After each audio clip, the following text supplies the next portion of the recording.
Pendant que le monde entier est suspendu aux lèvres de Jérôme Powell, le président de la Réserve fédérale américaine, pour savoir s'il baissera enfin les taux directeurs, s'il débutera enfin le QE tant attendu pour qu'on puisse enfin avoir plus de liquidité sur les marchés, et plus particulièrement sur la crypto, eh bien pendant ce temps-là, de l'autre côté de la planète, il est en train de se préparer à un mouvement bien plus important. La Chine relance discrètement la machine à liquidité. Salut, moi c'est Jay, nous sommes le mardi 30 décembre 2025 et aujourd'hui on va parler Bitcoin, Ethereum, mais on va surtout essayer de comprendre pourquoi le Bitcoin est coincé dans un tout petit range depuis plus d'un mois et on va voir ensemble pourquoi la situation serait en train de se dénouer pour que nous puissions enfin peut-être goûter au bonheur. Alors est-ce que t'es prêt? On va commencer.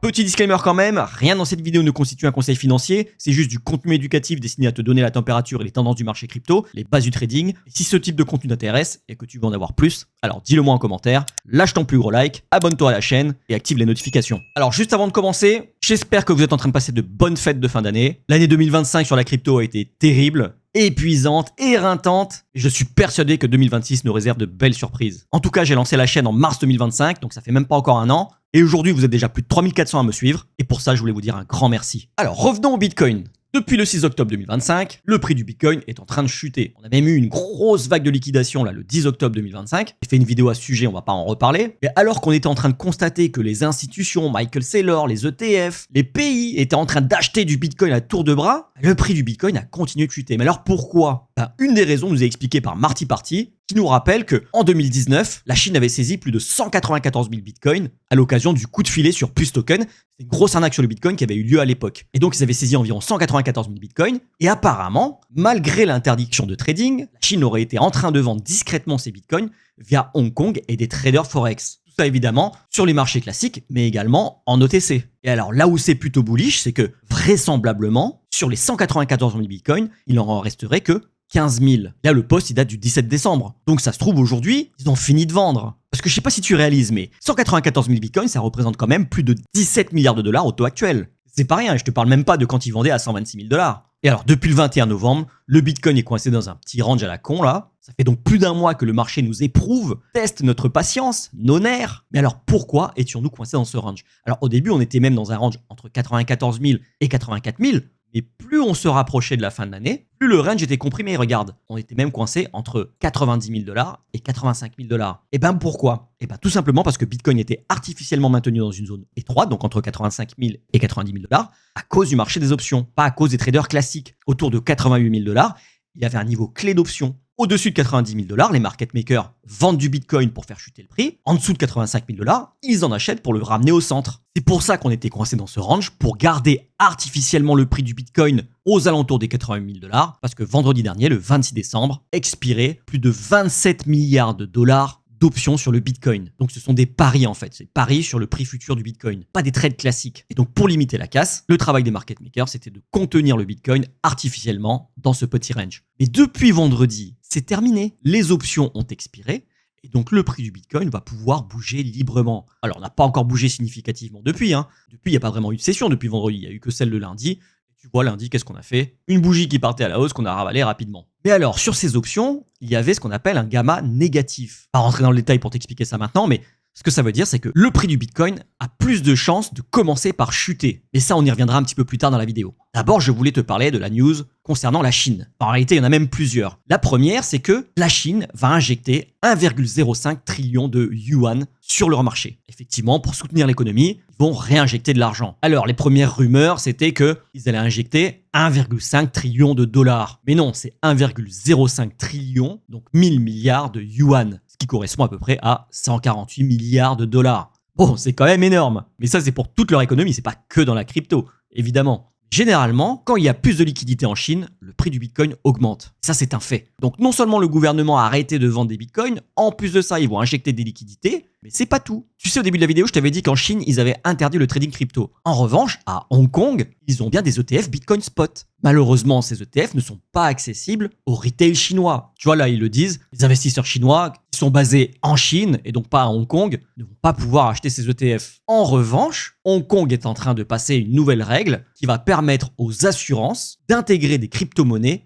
dans leur trésorerie, comme le fait par exemple MicroStrategy. Et alors, le marché des assurances en Chine, il il est énorme. S'ils placent ne serait-ce que 1% de leur trésorerie en Bitcoin, par exemple, bah là, t'es sûr que ça va relancer une belle impulsion haussière. Ça, tu vois, malgré toutes les mesures anti-crypto qu'avait adopté la Chine depuis 2021, eh ben, il semblerait qu'ils sont peu à peu en train de faire marche arrière. C'est pas tout, parce que regarde, en 2021, la Chine avait banni le minage de crypto-monnaies sur leur pays. Et ça, c'est sur le papier. En réalité, là, de ce que nous dit Reuters, le pays représenterait à nouveau 14 à 20% du hash rate mondial, souvent sous couvert de centres de calcul dédiés à l'IA ou d'entreprises d'État exploitant des surplus d'énergie hydroélectrique. Rien d'officiel évidemment, mais aujourd'hui clairement plus toléré. Et à une échelle macro, ben c'est plutôt bon signe. Donc pour résumer sur le graphique, là on a subi une belle chute, mais en même temps il y avait une belle pression baissière sur le prix à cause de la Chine qui vendait ses bitcoins. Après on est resté coincé dans un range parce qu'il y avait 27 milliards d'options qui étaient sur le point d'expirer le 26 décembre. Maintenant on avait un gamma négatif, donc il y a plus de chances qu'effectivement on chute un petit peu, qu'on vienne prendre la liquidité qui est juste là, voire même peut-être ici, hein. Donc ça nous ramènerait sur les 74 000 $. Après, tous les signes indiquent que on serait bon pour repartir parce qu'il n'y a plus de pression vendeuse, les institutions continuent d'acheter, la demande est toujours présente. En plus de ça, il y aura plus de liquidités en Chine. Aux États-Unis, on baisse les taux. Bon, il n'y a pas de raison pour qu'on l'ait pas notre bull run là finalement. Ok, 2025 a été tout pourri, mais franchement, j'espère que 2026, ça sera un peu mieux quand même. En tout cas, sur le Bitcoin, moi j'ai de bons espoirs. Bitcoin et Ethereum, pareil. Moi, comme je te le disais dans les précédentes vidéos, de toute façon, sur Ethereum, j'étais beaucoup plus bullish que sur Bitcoin. Clairement, en plus, si tu le regardes en weekly, tu vois bien un beau bullish flag, ou encore appelé falling wedge, regarde, tu vois. Et là, comme je t'explique, en fait, on a laissé plein de liquidités ici, ici.